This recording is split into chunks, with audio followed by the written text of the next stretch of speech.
A very good afternoon to all of you present today at this session. I hope I'm audible as well as visible to all of you at this moment.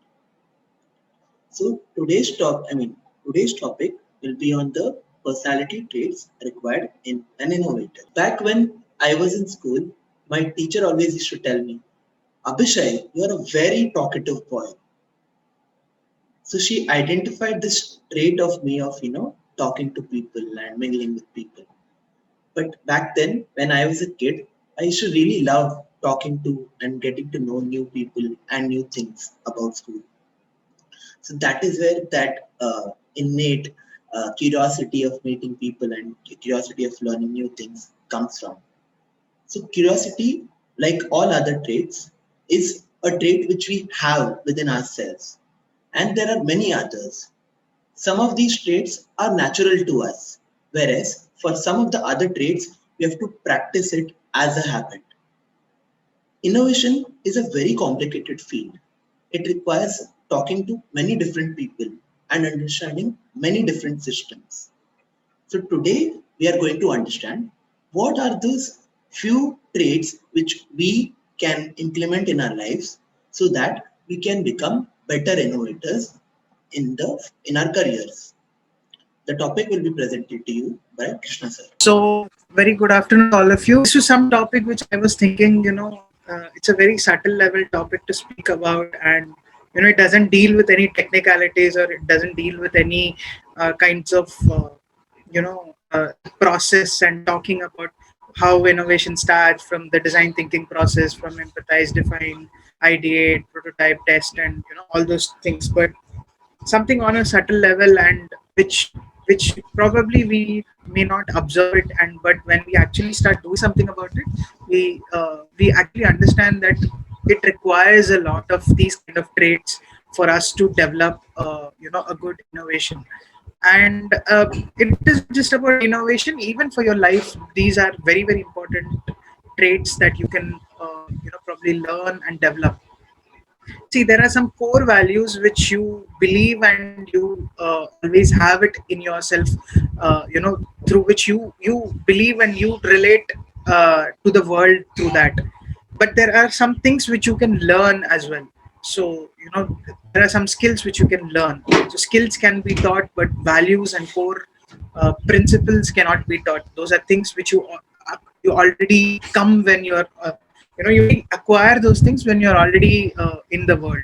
So that's what is. So acquired skills and learned skills. So you can sorry, I'm not using the right term, words, but yeah, there is acquired skills which you can learn through people, through a proper going this thing. And there are some innate skills which you already have, so you need not learn that, it comes naturally to you.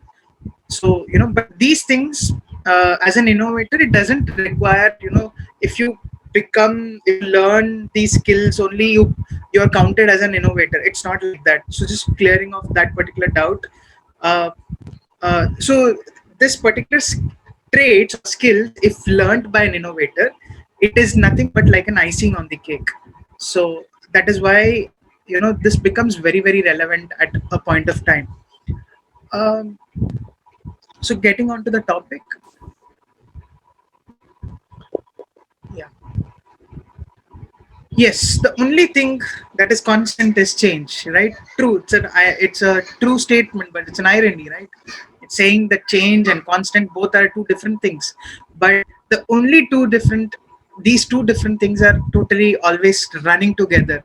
Change and constant. So I think change is not just about the technology that is changing, but change is also about people, right? Because we also observe ourselves a lot of changes in our physical body, in our mental stability, in mental thinking.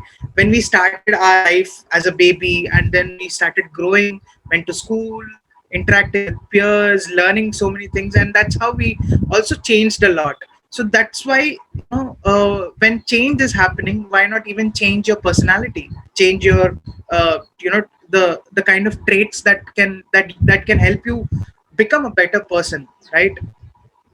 So that's how let's enter the topic. And I would like to start this by a famous quote by Steve Jobs, that innovation is something that distinguishes between a leader and follower, right? So let's understand this little more by more examples and the kinds of traits. So just a brief for today's contents. Of course, I'm not going to give you a long, boring presentation for a long, long time. I'm going to quickly brush through few things. Just one question: that is innovation dependent on a personality? Then there are some 12 traits that it's required for an innovator. So this is I've picked up these things from a study that was conducted by ESAID University. I'll share the article with you, and that's it. We'll be doing only these two topics today, and that's all for today. So, yeah, just before getting on to the topic, we need to understand that yes, you may be very creative, but creativity is not alone sufficient for innovation. And innovation also requires the development, production, and implementation of the idea, right? So, if you understand the difference between innovation and creativity, innovation is basically the action of creativity. Creativity is, you may have a lot of creative ideas, but you actually give shape to your ideas, is that is when you are considered as an innovator, right? So this is a very good acronym. I thought I should show it to all of you. It's called Spirited acronym. The full form is the first S goes for strength based, then P purposeful, insightful, rewarding, inclusive. All English terminologies. I think I need not explain them. Uh, Trustworthy, expansive, and determined. So these are the eight spirited traits. Eight traits that a leader or a innovator should carry when working upon a project, or when leading a team for innovation.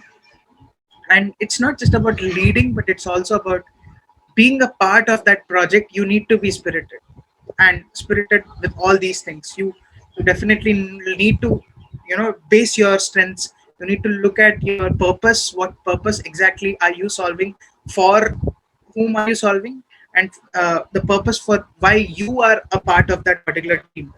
And it should be insightful, it should be rewarding. Rewarding means rewarding not necessarily only that you are rewarding to somebody, it should also be rewarding for yourself, right? So many times, when you achieve something, give something like a small reward for your own self, which will encourage you and boost your own morale. Inclusive, it should be inclusive, containing, consisting of all these things together. Trustworthy, I think yesterday only myself and Abhishek were having a discussion about trust. What exactly does the it was just a general discussion that what exactly is the meaning of trust and faith and confidence, understanding these three terminologies. So if you're developing something for someone, you should be able to create a trust for them. You should be able to create a trust for your entire team. And it is not that you started with something and just at that stage for years together, but you should also be expansive. And if you want to expand, you also need to be very determined. So determination will help you through run through all these words which you can see on the screen. So getting onto the meaning for what I'm doing, is there any sense that it creates? Is there anything that helps me through this particular aspect? We'll have to make a very thorough check upon it. Then I think that is what continuous reflection talks about. So come back to your work desk and actually see what exactly are you doing, where is your process leading to, what are you exactly doing, find your purpose in this particular thing. And I think that is what it defines by continuous reflection. The second trait that goes is unattached exploration. Many times we are finding a lot of things, we find something very nice, and then we get stuck over there.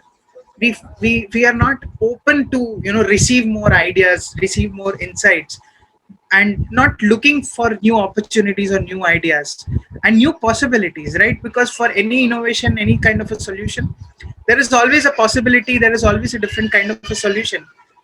But if we don't explore unattachedly, then there is no ways that uh, there is no ways that you can look for uh, you can't find out new things, you can't explore, right? So therefore you always need to find an opportunity to explore. and that too unattached exploration. Unattached means don't be attached to your ideas. I think this is very commonly taught to all the designers also over here on board, and something even people others also should we should learn this, that if we get attached to our idea, probably we'll be fighting a losing battle. Yeah, so this is very very important. I think this is something which is also taught between in a design thinking workshop as well, that many times we see that design thinking is a linear process, but design thinking is never a linear process. The refined versions of design thinking say that it's more like an infinite loop. There are different models to that.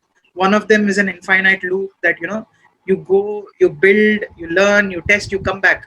And that is what exactly iteration also means, right? You start something, you see whether it works, it doesn't work, come back to your drawing table and make something new, and then come back and again test it, right? So that's why we've also been pushing that don't spend your entire time in only building, but rather build little, test it, and then come back and learn something out of it, and again rebuild it and retest it again. So it's a continuous iterative process, and it's a continuous learning process for all of us, right? And it's not that always you should be very quickly finalizing your solution and concretely thinking about just one thing, right? Because ideas many times may come from a lot of places, ideas to solve that particular problem. But if you fix for a problem very early, that is a huge chance for you to get stuck, or a huge chance for you to get even fail your idea. So therefore give that tolerance, and don't just settle for any idea very quickly. Yeah, many times ideas are a lot of ideas come in, but these ideas are not action oriented. You plan, you plan so many times that you don't actually do anything. Therefore your idea should always have a plan. Your plan should always lead to an action. But if your action is having a problem, you should be able to come back and again rework on your idea, so that there should be a continuous cycle. So what I'm trying to say is that planning is good, but too much planning without any action is not at all good, because you'll be ending up just with a plan but without an action. And people over here look for results, right? Your customers or your stakeholders, people over here always look for results, right? So it's good to plan, but it's not good to only plan without any action. Therefore always try to see how you can plan this as a balance. Work it in a balance that you give some space for actionables, you go out, work out, and then come back again. Yes, I think one more particular trait that a person should also look at is opportunities, because many times we come across certain opportunities, and because of the workflow, or again because of the previous particular trait which I mentioned, previous to previous, about attachment to your own idea, we might actually lose out a lot of opportunities. And the sad part is, if we lose out that kind of an opportunity, and if we have gone too far that we can't take a turn back and come again, it becomes a real issue, right? So therefore we should also be opportunity focused. Focus upon what kind of opportunities are there. Just giving a brief example, I think that day when we were having the discussion, the SWOT analysis, I suddenly saw Dr. Priya Patil walking through the thing, and I knew that James and their team were trying to reach out to ma'am, and somehow they couldn't reach out. And then it suddenly clicked in my mind that why don't I just, because she's already come on the floor, why don't I introduce James to Dr. Priya Patil ma'am? And that's how an opportunity comes. And this is one example, and that's how they got quick access to the medicine wards, and that's how they are able to go through it. So just see, many times you might be in a different mode, but suddenly you see an opportunity walking in front of you. Why not just pick it up, right? So that this is one example. Another example was, I was just talking about the project for team 3, myself and Rana. and then we were coming back, and I was just standing in the corridor, and suddenly there was some resident doctor searching out for something. So we asked her, like, what are you searching out for? So she said, I'm looking out for this birth certificate department area where my colleague is waiting for. So then I guided her, but I felt that there is some kind of a, I felt that she might be from OPGY department. So I just asked her, "You're a resident doctor?" She said, "Yes, I'm a resident doctor." And then she said, "Okay, are you like?" I asked, like, "Are you from the OPGY department?" So she said, "Yes," because only the OPGY department related people only would come to that birth certificate area, right? So so that is why then I just asked, and it suddenly turned out to be a good opportunity because Rutuja was looking out for talking to some resident doctor, and she wanted to talk and get some insights, because many times the insights which you get from only one place doesn't make sense. So she wanted to go and talk to this thing, and immediately that was an opportunity. So I immediately rushed and said, Rutuja, this birth certificate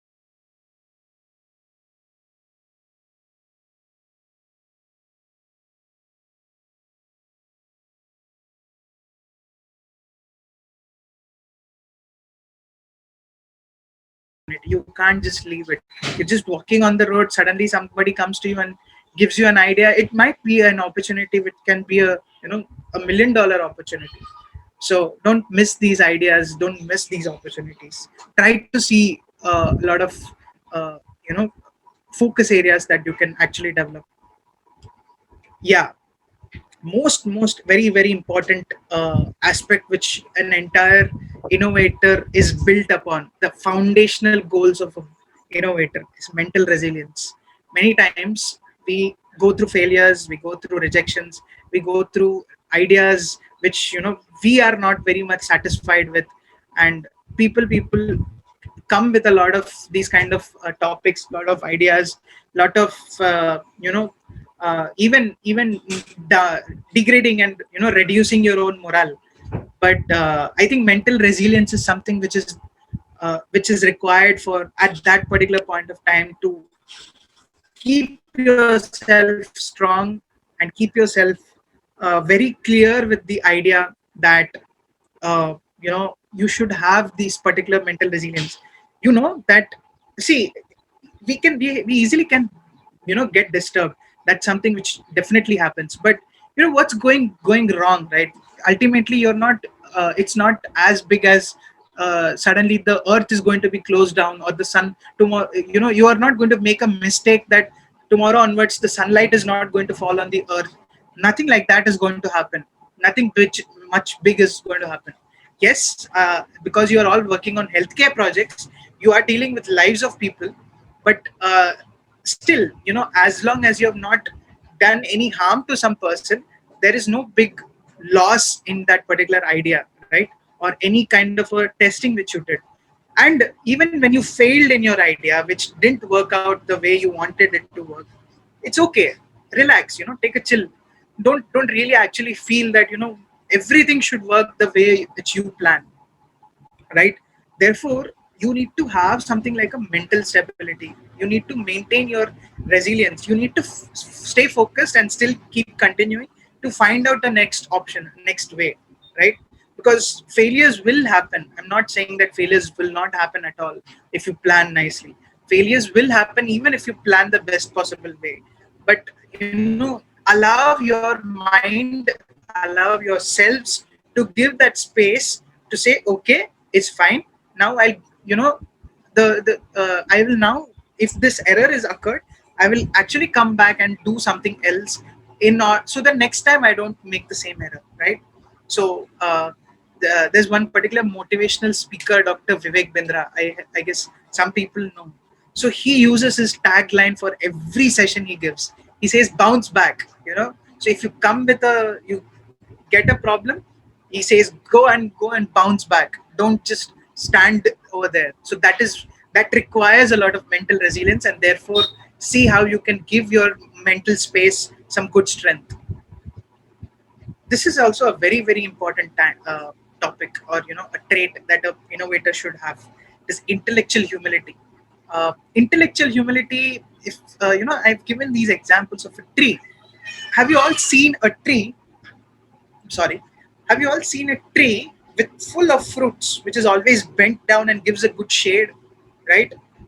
And if you see in a tree without any fruit, it stands erect, no shade, nothing much, and eventually it's going to kind of dry up or something like that. What's the difference between these two? You know, the same thought is also there in Hindi.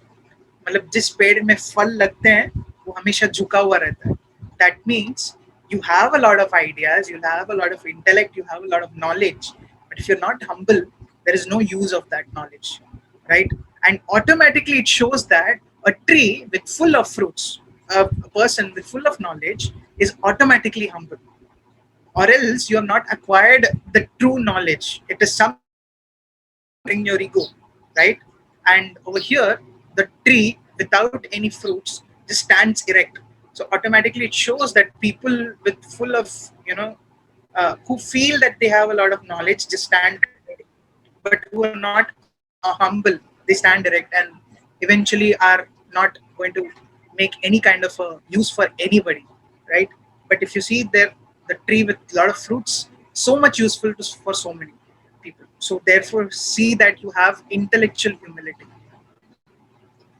Okay, that is again one more thing that adds on to mental resilience is also courage.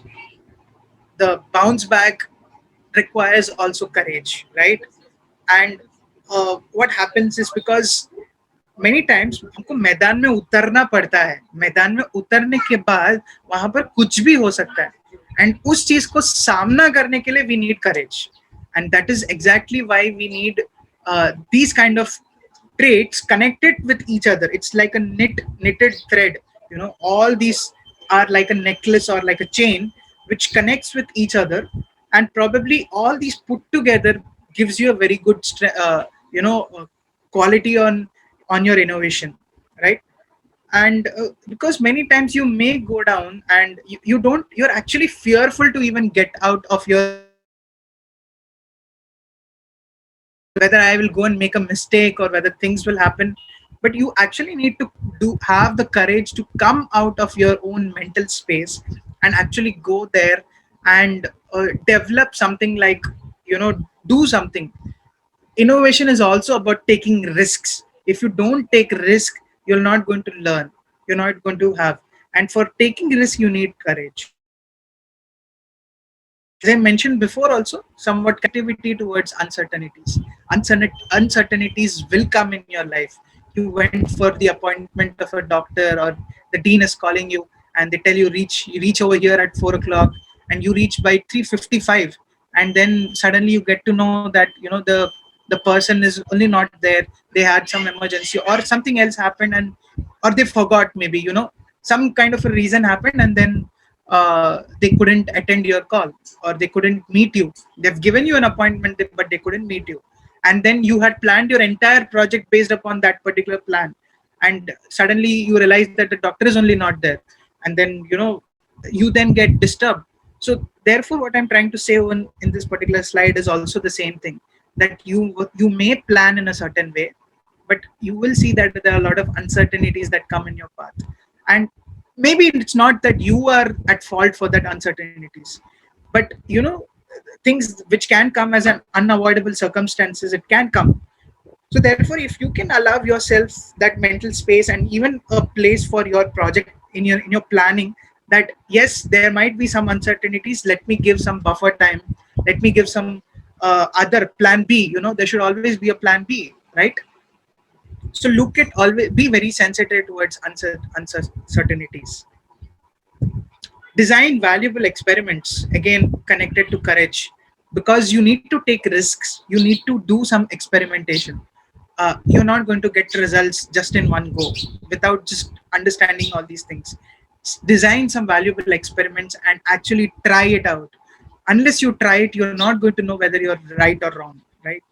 So try out these experimentations and go and find out the results. Don't just give it and then come back and say, okay, it has to happen on its own time.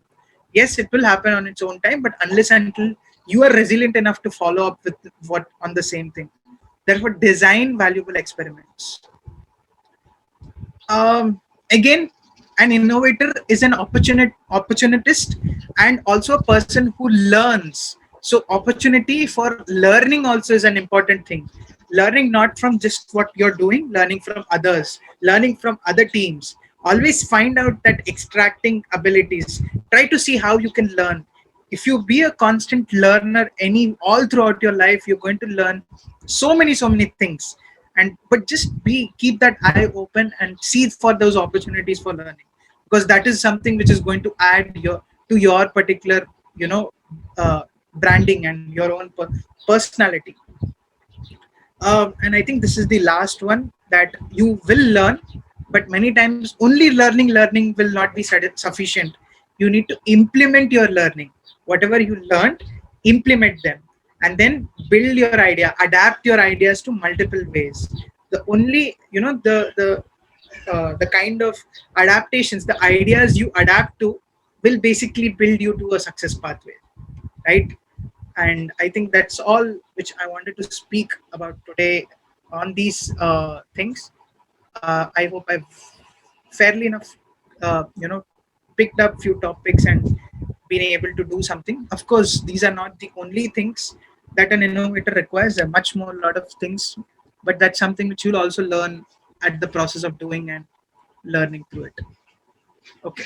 So, any questions? Time for any questions, discussions? Anybody would like to share some takeaways?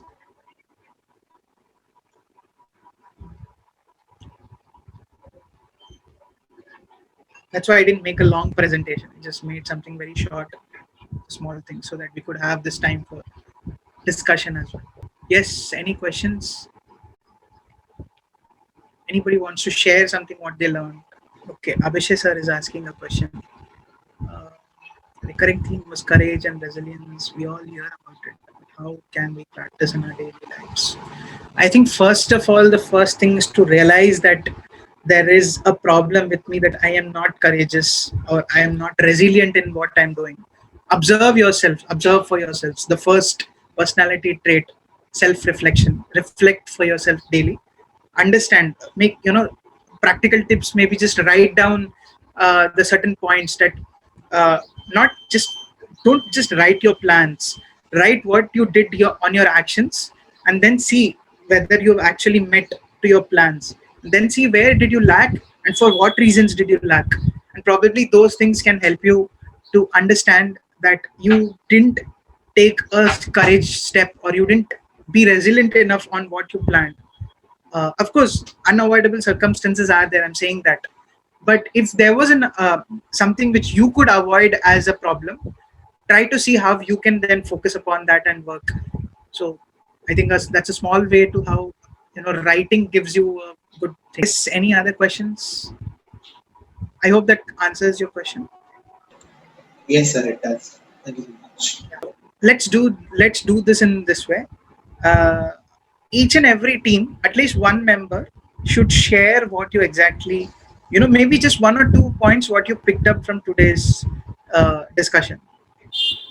Okay, so team one, somebody from team one can unmute themselves and share what exactly you learned. Just 1 or 2 points you can just say. See, I'm doing this because I want to know that whether I've given a good presentation or not. That's it. So I hope you understood something or you haven't understood anything. Yeah, team one. Yes, James. So I mean, it's more or less the things that we were doing, and also the idea of how we were showing the on the slide that you showed for what it was like about the approach and everything, that how we went about and how it was placed, like approaching different places through different channels and etc. Those are something that we could relate from a data perspective of when we work. So that is something that I could relate in there. Good, good. Anyone else wants to say from the group? Yeah. Anybody else would like to speak from your team? Yes. Rajiv is there? Yes, yes, sir, Rajiv, I'm here, sir. Yeah. So the point that you mentioned about not getting too, what should I say? Like not getting too much invested in your idea, even if it doesn't work out. That makes like sense. Like if I have an idea, it doesn't work out, so there's no point like arguing in a futile manner for it. If it doesn't work out, that's fine. We can obviously brainstorm and come up with a new idea. So that is something which is Very good. good. Absolutely. Absolutely. Yeah. Omkar Yes, is sir. there? So one thing you mentioned, sir, Yeah. that we should not only plan, maybe we should start taking actions, and Hmm. then we can again redo, we can again plan again, and that was really helpful, sir. That we should not only plan, we should start taking actions. Yeah. Taking actions. Good. Good. Nice. Okay. Team two. Okay. Siddharth, I see already is writing it down.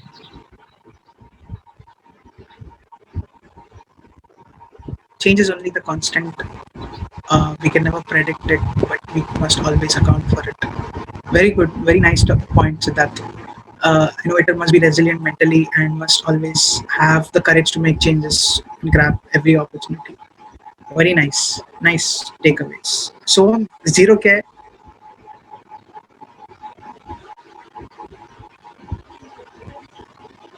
You can unmute yourself and say so. No problem.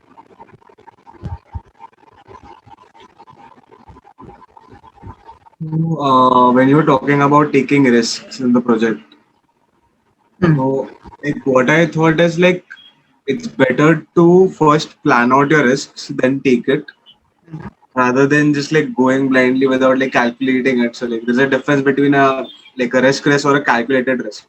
Yeah, correct. So like planning again, as you said, don't plan too much, because if you keep on planning it again, like you overthink and you add more complications, even though they are like not that big of a complication, then you end Correct. up not taking the chance. Like again, both things come in play. Like planning to a certain limit and then taking calculated risk accordingly and having a plan. Correct. Absolutely. Absolutely. So it's always this way. Plan little, do something, then again come back and plan more, plan and again do something. You can't always just have a perfect plan and then you do something. By the time you complete your perfect plan, you might start failing off, right? So you have not given space only for coming back also. That coming back space should always be there. Nice point, so yeah, I think Ojas is already written. Action speaks louder than words. Absolutely, absolutely. Yeah, next team, team three, Rituja, Leandra. Okay, we should never stop learning. Constantly should learn from the other teams and peers.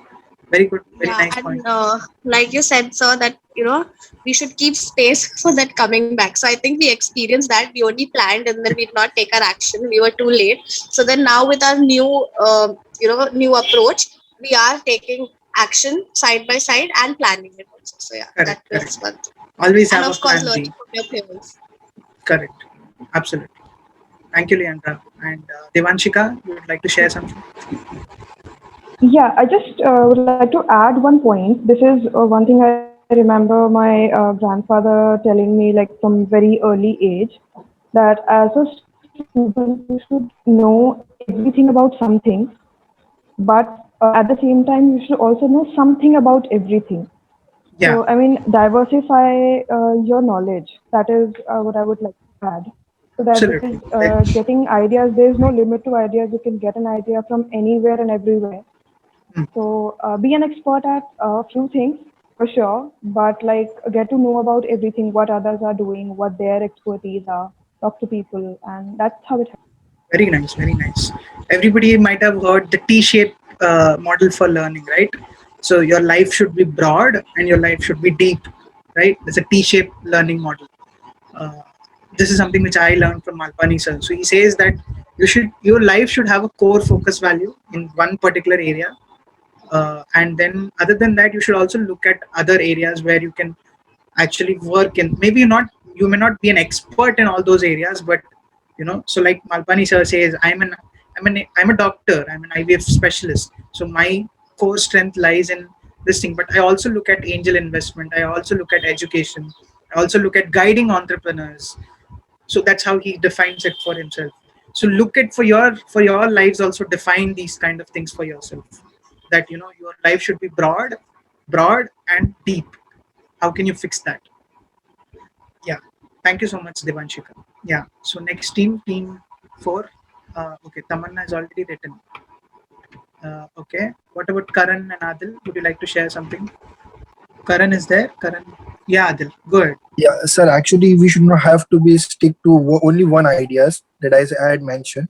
We should Absolutely. be open, Hmm. so that many a times what we thought may or may not be useful, or sometimes what other from the ideas from other perspective which other people gives are maybe actionable.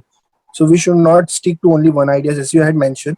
We should be open and think about the other ideas. Maybe they are actionable and we will get a fruitful result. Okay. Okay, Karan could not join. Fine. Okay, team 4 is done. Team 5, Anya and Salim. So I think like when we talk about extraction of learning, there's always a give and take. Like that's what we are doing right now. Correct.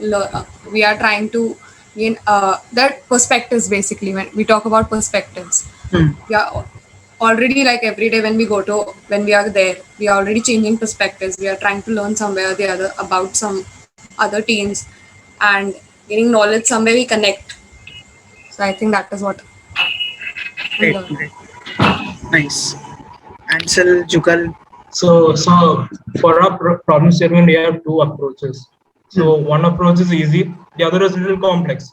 So like after seeing this presentation, it made me ask myself if I should be going for the complex approach and take risk rather than going for the easy approach. Because easy approach, I know we can do it, but complex is little difficult to manufacture and everything. Hmm. Hmm.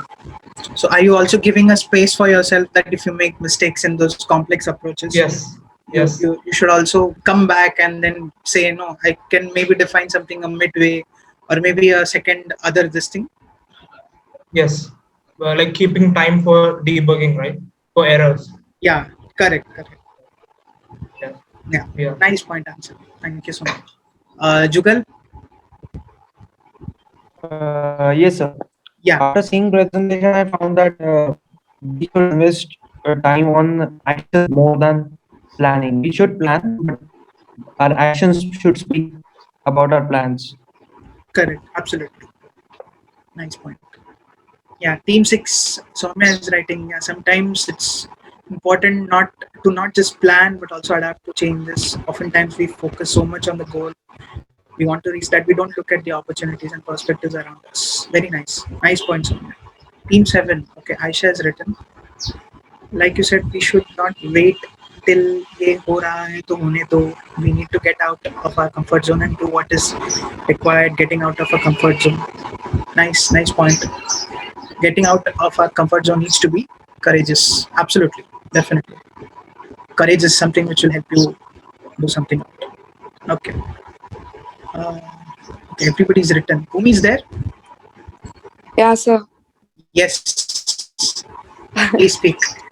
So I think that we should be ready towards the uncertainties which we face toward in our projects, because I think not just our team, every team is facing that.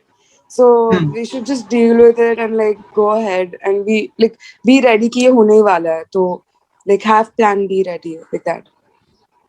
Yeah. Correct. Absolutely. And so I have a question. In the Yes. eight spirited traits, what is the P and the R mean? What is the P and R mean? Yeah. I also forgot. P means for purpose, purposeful. Your particular, uh, your whatever you are doing it. You should have a purpose for yourself, the purpose for the particular project, and the purpose for leading your team. Right. So that is P, purposeful, and R means rewarding. Rewarding basically means it's not just rewarding for the team, or if somebody's done a good job, you definitely give a gift, right? There's always a exchange of good gifts. So but also reward for yourself. So sometimes, many times what happens, we try to lose focus and we try to lose down on our morale. So this is a very good thing that, when you do something and, try to give yourself a small reward. Very simple example is, I am supposed to work for 2 hours continuously at a stretch. Okay. And then many times I may not be able to continuously sit for 2 hours, and then I tend to go ahead. But rather I should plan it, say that no, not 2 hours, but I should finish this particular document which I'm making. And once this document is over, then probably I'll get myself a reward, or maybe I'll just go and get an ice cream for myself, or or maybe have a glass of water, whatever, anything, something which makes you happy. Or I can, okay, then if I am able to see this, or if I'm able to finish that particular assigned task for myself, then probably I can go and watch a movie, or watch one of the episodes of the series or something like that. Something which makes you happy, you should find that on your own. You can't define it for in general. All right. Thank you, sir. Yeah. Yeah. So and I think Neha has also written, we should be open for ideas. It is not all the ideas, it is not important that your ideas will always work. One should take risk too. Definitely, it's not also. Diksha is writing, it is not about only planning, but also taking action on it, and also should learn about customer requirements. Great. Mangesh, as an engineer, we always have to make a backup plan and have courage to face it with every failure. Try to learn from it. Great, great. Very nice insights and very nice reflections by all of you. I'm really amazed to see all that. Thank you so much for taking out your valuable time and attending this and giving me encouragement as well.